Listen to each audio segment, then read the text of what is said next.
Hey guys, welcome back. Samsung வந்து அவங்களோட Galaxy M சீரிஸில் பட்ஜெட் செக்மெண்ட்டில் வந்து ஒரு புது ஸ்மார்ட் ஃபோன் லான்ச் பண்ண போகிறாங்க. இந்த ஸ்மார்ட் ஃபோன் தான் வந்து Samsung Galaxy M12. இதை பற்றி ஏற்கனவே வந்து நம்மளுக்கு நிறைய லீக்ஸ் வந்திருந்து இப்போ ரீசெண்டாக வந்து இந்த ஸ்மார்ட் ஃபோன் வந்து கீக் பெஞ்சில் ஸ்பாட்டாக இருக்குது. இந்த ஸ்மார்ட் ஃபோன் வந்து கீக் பெஞ்சில் ஸ்பாட்டாக இருக்கிறதுனால இதில் என்ன ரேம் யூஸ் பண்ணியிருக்காங்க, ஸ்டோரேஜ், ப்ராசரு அண்ட் எந்த சாஃப்ட்வேரில் வரப்போகுது, இந்த மாதிரி எல்லா டீட்டெயில்ஸுமே நம்மளுக்கு லீக்காக இருக்குது. இன்றைக்கி வீடியோவில் வந்து இந்த Samsung Galaxy M12ஓட ஃபுல் டீட்டெயில் ஸ்பெசிஃபிகேஷன், இதோட லான்ச் டேட்டு, என்ன ப்ரைஸ்க்கு இவங்க கொண்டு வரலாம், இதை பற்றி எல்லா டீட்டெயில்ஸுமே பார்க்கலாம். நீங்கள் வந்து நம்ம சேனலுக்கு இதான் ஃபஸ்ட் டைம் வந்திருக்கீங்கன்னா வீடியோ பாருங்கள், பார்த்துட்டு உங்களுக்கு பிடிச்சிருந்தா மறக்காமல் சப்ஸ்கிரைப் பண்ணிக்கோங்க. இப்போ வாங்க வீடியோக்குள்ளே போகலாம். ஃபர்ஸ்ட் இந்த ஸ்மார்ட் ஃபோனோட ரெண்டு இமேஜஸ் எல்லாமே வந்து ரொம்ப நாள் முன்னாடியே நம்மளுக்கு லீக்காக இருந்து ரீசெண்டாக வந்து இந்த ஸ்மார்ட் ஃபோன் ப்ளூடூத் சர்டிஃபிகேஷன் வாங்கியிருக்கு, வைஃபை சர்டிஃபிகேஷன்லேயே வந்து லிஸ்ட் அவுட் ஆயிருந்து அண்ட் இப்போ வந்து கீக் பெஞ்ச்லேயும் வந்து ஸ்பாட் ஆயிருக்கு. அண்ட் நம்மளுக்கு கிடச்சிருக்க அந்த ரெண்டு இமேஜஸ் பார்க்கும்போது பிக்சலோட டிசைன் வந்து அப்படியே உல்டாவாக போட்டால் அப்படியே இருக்கும். அந்த மாதிரி தான் வந்து இந்த ஸ்மார்ட் ஃபோனுக்கு யூஸ் பண்ணியிருக்காங்க. மேலே ஒரு லைட்டர் ஷேடு, கீழே கொஞ்சம் டார்க்கர் ஷேடு, இந்த மாதிரி இருக்குது. பார்க்குறதுக்கு கொஞ்சம் அட்ராக்டிவாகவே இருக்குது. கேமரா மாடியூல் பார்த்தோன்னா லெஃப்ட் சைட் கார்னரில் வந்து ஒரு ஸ்கொயர் ஷேப் மாடியூல் வந்து கொடுத்துருக்காங்க. இதில் வந்து குவாட் கேமரா செட்டப் இருக்குது. அண்ட் இதில் வந்து அந்த எல்இடி ஃப்ளாஷும் வந்து கேமராக்கு கீழே கொடுத்துருக்காங்க. அண்ட் இந்த ரெண்டு இமேஜஸ் பார்க்கும்போது இதோட திக்னஸ் நம்ம பார்த்தோன்னா 8.9 mm இருக்குது. ஸோ இந்த ஸ்மார்ட் ஃபோனோட வெயிட் நம்ம பார்த்தோன்னா less than 210 grams இருக்கலாம்னு சொல்லிட்டு நம்மளுக்கு லீக்ஸ் வந்திருக்கு. அடுத்து நம்ம டிஸ்பிளே செக்மெண்ட் வந்தோன்னா இங்கே வந்து டிஸ்பிளே வாட்டர் ட்ராப் நாட்ச் கொடுத்துருக்காங்க. இதுக்கு முன்னாடி இருந்தால் M11 சீரிஸ் நம்ம பார்த்தோன்னா பஞ்சுவல் டிஸ்பிளே கொடுத்துருந்தாங்க. பட் M11 வந்து ஒரு TFT பேனல் தான் யூஸ் பண்ணியிருந்தாங்க. டிஸ்பிளேயோட அவுட்லுக்னு பார்க்கும்போது ஒரு ஜென்ரேஷன் வந்து பின்னாடி போயிருக்காங்க.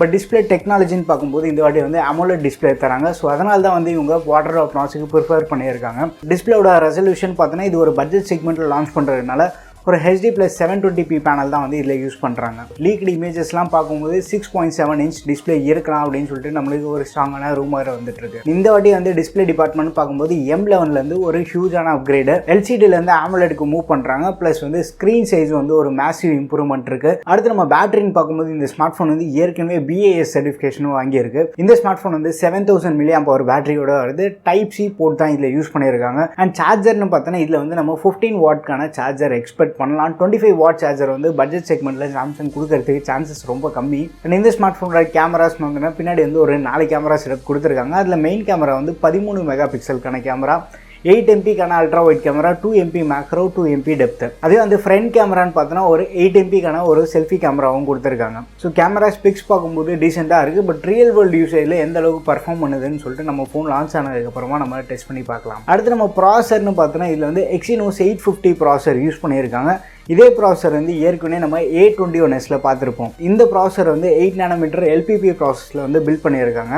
ஸோ நல்லாவே வந்து பவர் எஃபிஷியண்ட்டாக இருக்கும். அது மட்டும் இல்லாமல் சாம்சங்கோட ஃபர்ஸ்ட் பட்ஜெட் செக்மெண்ட் ப்ராசர் 8 nm ப்ராசஸில் இருக்குது. இது ஒரு 8 கோர் ப்ராசர். 8 கோருமே வந்து Cortex A55 பேஸ்டு கோர்ஸ் தான் இருக்குது. Cortex A55 கோர்ஸ் எல்லாமே வந்து ரொம்பவே பவர் எஃபிஷியண்ட்டாக இருக்கும். இதோட எஃபிஷியன்சி எப்படி இருக்கும்னு சொல்லிட்டு நம்ம A21sலேயே பார்த்துருந்தோம்.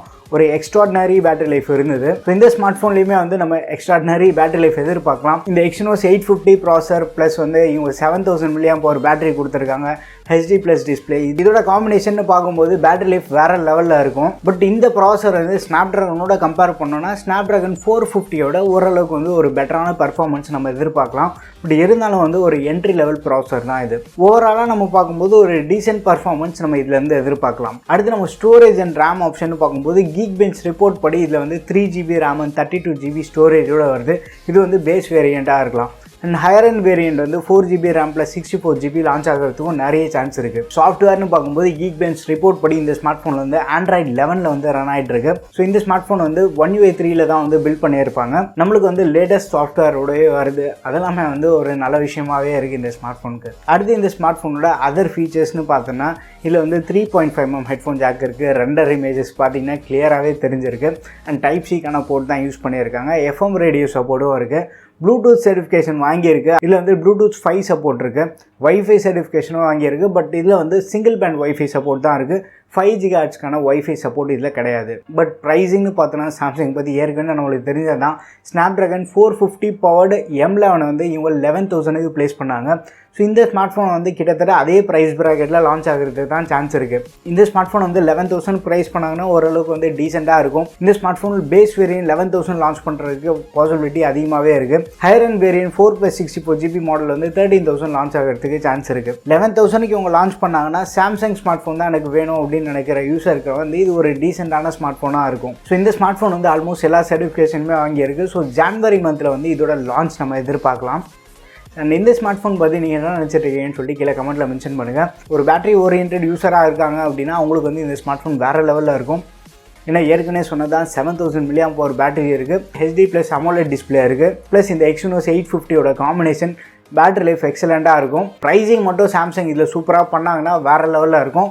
ப்ரைஸிங் தான் வந்து ஒரு இம்பார்ட்டன்ட் ஃபேக்டராக இருக்க போகுது இந்த ஸ்மார்ட் ஃபோன் நம்ம டிசைட் பண்ணுறதுக்கு. இந்த ஸ்மார்ட் ஃபோனுக்காக நம்ம வெயிட் பண்ணி பார்ப்போம். இதை பற்றி உங்களுக்கு வேறு ஏதாவது ஒப்பீனியன்ஸ் இருந்ததுன்னா கீழே கமெண்ட்டில் மென்ஷன் பண்ணுங்கள். வீடியோ பிடிச்சிருந்தா லைக் பண்ணுங்கள். இன்னும் நம்ம சேனலுக்கு நீங்கள் சப்ஸ்கிரைப் பண்ணலாம், மறக்காமல் சப்ஸ்கிரைப் பண்ணிக்கோங்க. அடுத்த ஒரு வீடியோ சந்திப்போம். பை.